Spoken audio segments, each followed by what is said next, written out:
ನಾಳೆ ನೀವು ಸತ್ತರೆ ನಿಮ್ಮ ಅಂತ್ಯಕ್ರಿಯೆಯಲ್ಲಿ ಚಹಾ ಕುಡಿದ ನಂತರ ನಿಮ್ಮ ಸಂಬಂಧಿಕರು ಹೊರಡುತ್ತಾರೆ.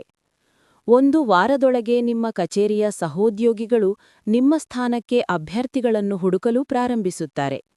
ನೀವು 2 ದಿನಗಳವರೆಗೆ ಕೆಲವು ಸ್ನೇಹಿತರ ಇನ್ಸ್ಟಾಗ್ರಾಮ್ ಕಥೆಗಳಲ್ಲಿರುತ್ತೀರಿ.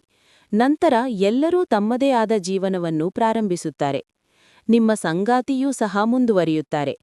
ನಿಮ್ಮ ಕುಟುಂಬವು ಸ್ವಲ್ಪ ಸಮಯದ ನಂತರ ಸಾಮಾನ್ಯ ಸ್ಥಿತಿಗೆ ಮರಳುತ್ತದೆ. ಒಂದು ಕ್ಷಣ ದುಃಖಿಸಿದರೆ ಜನರು ನಗಲು ಪ್ರಾರಂಭಿಸುತ್ತಾರೆ. ನಾವು ಬದುಕಲು ಕಲಿಯುತ್ತೇವೆ. ನಾವು ಯಾರೂ ಇಲ್ಲದೆ ಸಾಯುವುದಿಲ್ಲ. ನಿಮ್ಮ ಮ್ಯೂಚುವಲ್ ಫಂಡ್ಗಳನ್ನು ಪಡೆಯಲು ನಾವು ನಾಮಿನಿ ಫಾರ್ಮ್ಗಳನ್ನು ಭರ್ತಿ ಮಾಡುತ್ತೇವೆ. ಮರಣ ಪ್ರಮಾಣಪತ್ರವನ್ನು ಪಡೆಯಲು ನಾವು ಸಾಲಿನಲ್ಲಿ ನಿಲ್ಲುತ್ತೇವೆ. ಜಗತ್ತು ಚಲಿಸುತ್ತಲೇ ಇರುತ್ತದೆ. ಅದು ಚಲಿಸುತ್ತಿರುವಂತೆಯೇ ನಿಧಾನವಾಗಿ ನಿಮ್ಮ ಕುಟುಂಬವು ನಿಮ್ಮ ಅನುಪಸ್ಥಿತಿಗೆ ಒಗ್ಗಿಕೊಳ್ಳುತ್ತದೆ. ನೀನಿಲ್ಲದೆ ಸಾಯುತ್ತೇನೆ ಎಂದು ಹೇಳಿದವರು ಅವರು ಎಷ್ಟು ಬೇಗನೆ ಬೇರೆಯವರನ್ನು ಪ್ರೀತಿಸುತ್ತಾರೆಂದು ನೋಡಿ.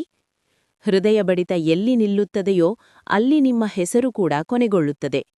ನೀವು ಪ್ರಿಯರೆಂದು ಪರಿಗಣಿಸುವ ಕೆಲವರು ನಿಮ್ಮ ಕೊನೆಯ ದಿನದಂದೂ ಸಹ ಇರುವುದಿಲ್ಲ. ಕೆಲವರು ನಿಮ್ಮನ್ನು ಹೊಗಳುತ್ತಿರುತ್ತಾರೆ ಮತ್ತು ಇನ್ನು ಕೆಲವರು ನಿಮ್ಮನ್ನು ನೋಡಿ ನಗುತ್ತಾ ಹೊರಟು ಹೋಗುತ್ತಾರೆ. ನೀವು ಅಂಗಳದಲ್ಲಿ ಮಲಗಿರುತ್ತೀರಿ ಮತ್ತು ರಾಜಕೀಯದ ಚರ್ಚೆಗಳು ಸುತ್ತುತ್ತಿರುತ್ತವೆ. ನಿಮ್ಮನ್ನು ಯಾವ ದಿಕ್ಕಿನಲ್ಲಿ ಮಲಗಿಸಬೇಕೆಂದು ಅವರು ಚರ್ಚಿಸುತ್ತಿರುತ್ತಾರೆ. ಜನರು ತಿಂದು ಹೊರಡುತ್ತಾರೆ ಮತ್ತು ಯಾರೂ ಕಾಳಜಿ ವಹಿಸುವುದಿಲ್ಲ. ನೀವು ಯಾರಿಗೂ ಅಷ್ಟು ಮುಖ್ಯವಾಗಿರಲಿಲ್ಲ.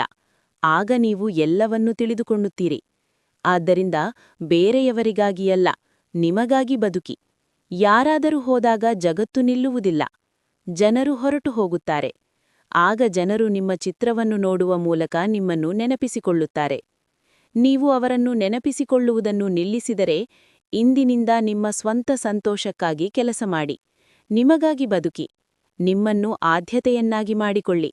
ಇಲ್ಲದಿದ್ದರೆ ನೀವು ಇತರರನ್ನು ಸಂತೋಷಪಡಿಸಲು ಪ್ರಯತ್ನಿಸುತ್ತಾ ಸಾಯುತ್ತೀರಿ. ನಿಮ್ಮ ಪ್ರತಿಕ್ರಿಯೆಯೇನು? ದಯವಿಟ್ಟು ನಿಮ್ಮ ಅಮೂಲ್ಯವಾದ ಆಲೋಚನೆಗಳನ್ನು ಕಾಮೆಂಟ್ಗಳಲ್ಲಿ ಹಂಚಿಕೊಳ್ಳಿ.